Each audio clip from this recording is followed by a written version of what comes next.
যুক্তরাজ্যে থাকার জন্য বিভিন্ন ক্যাটাগরিতে অনেকেই আবেদন করে থাকেন।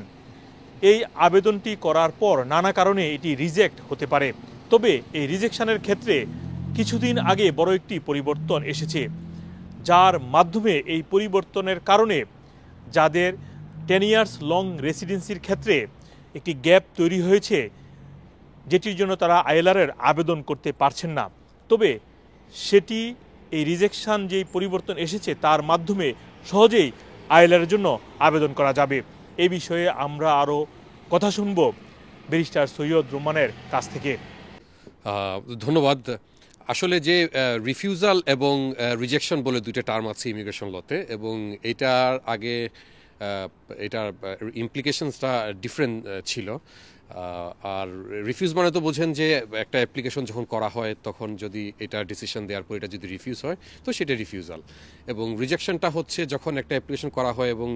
ম্যান্ডেটরি যে কিছু রিকোয়ারমেন্টস আছে, যেমন আপনার অ্যাপ্লিকেশন ফি পে করা এবং ইমিগ্রেশন হেলথ সারচার্জ দেয়া এবং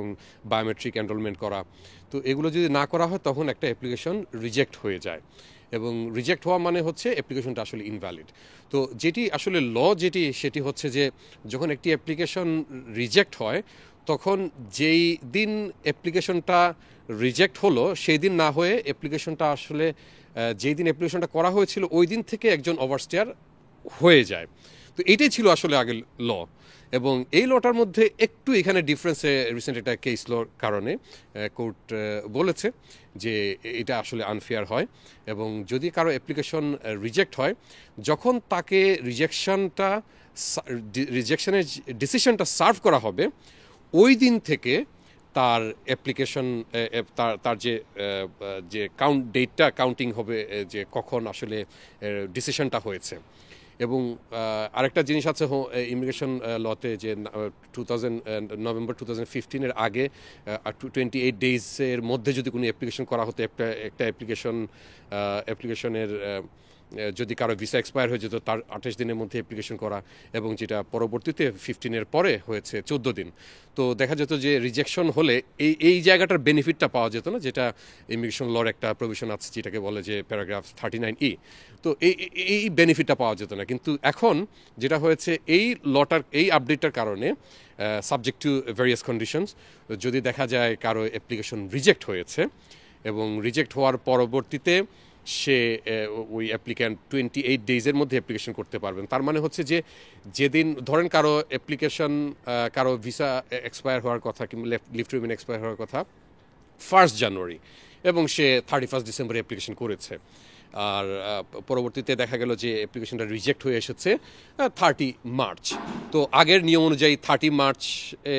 ডিসিশনটা সার্ভ হলেও দেখা যেত যে 31 জানুয়ারি থেকেই, মানে যেদিন অ্যাপ্লিকেশন করেছে, যেদিন অ্যাপ্লিকেশন করেছে, যেদিন থেকে ভিসাটা মানে লিভ টু রিমেইনটা শেষ হয়ে যাচ্ছে সেই দিন থেকে ওই 30 মার্চ পর্যন্ত ওভারস্টেয়ার হয়ে থাকতো। তো ওভারস্টেয়ার হলে তখন যদি কেউ টুয়ার্ডস দ্য লং রেসিডেন্সি, যেটাকে 10 ইয়ার্স লং রেসিডেন্সি যে কথা বলা হয়, আইএলআর অ্যাপ্লিকেশন করলে তখন ওইখানে একটা গ্যাপ থেকে যেত এবং কন্টিনিউটিটা আসলে ব্রিচ হয়ে যেত। কিন্তু এই আপডেটটার কারণে যেদিন রিজেকশনের ডিসিশনটা যেদিন সার্ভ হবে, মানে অ্যাপ্লিকেন্টের কাছে যেদিন পৌঁছাবে, এবং এখানে একটা পোস্টাল রুল কিংবা সার্ভিস একটা রুল আছে, সেই রুল অনুযায়ী, হ্যাঁ, সার্ভিসের যে রুলটা আছে, নর্মালি যদি ইমেল কমিউনিকেশন হয় 4:30 মধ্যে আসে, কিংবা ইমেল কমিউনিকেশন যদি হোম অফিস থেকে, সেটি যেদিন আসবে সেদিনই এটা ধরা হবে যে ডিসিশনটা ওই দিন সার্ভ হয়েছে। তো ওই দিন থেকে তার কাছে সময় থাকবে এখন 14 দিনের মধ্যে অ্যাপ্লিকেশন করা। যদি কেউ এর মধ্যে অ্যাপ্লিকেশন 14 দিনের মধ্যে একটা ফ্রেশ অ্যাপ্লিকেশন করেন এবং পরবর্তী অ্যাপ্লিকেশন যদি সাকসেসফুল হয়, তখন এই 39E যে বেনিফিট, এই বেনিফিটটা নিতে পারবেন। এবং আপনারা জানেন যে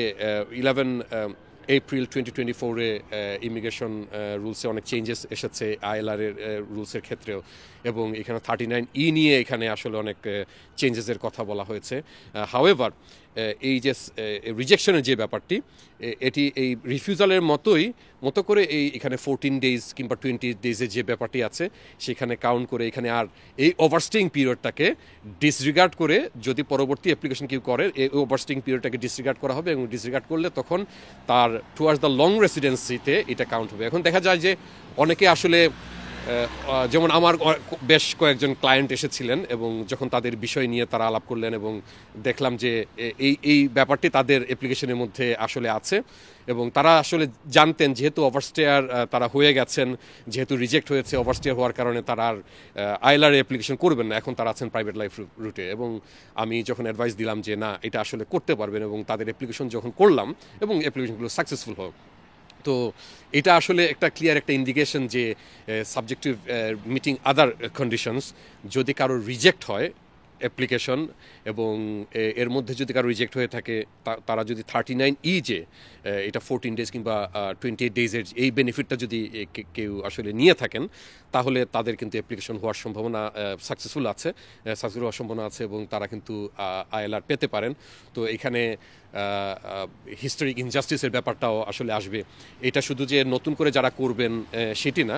যদি এর মধ্যে লাস্ট 10 ইয়ার্সের মধ্যে কারো যদি এই ধরনের ব্যাপার থাকে, তারাও কিন্তু এটা বেনিফিট আসলে তারা নিতে পারেন।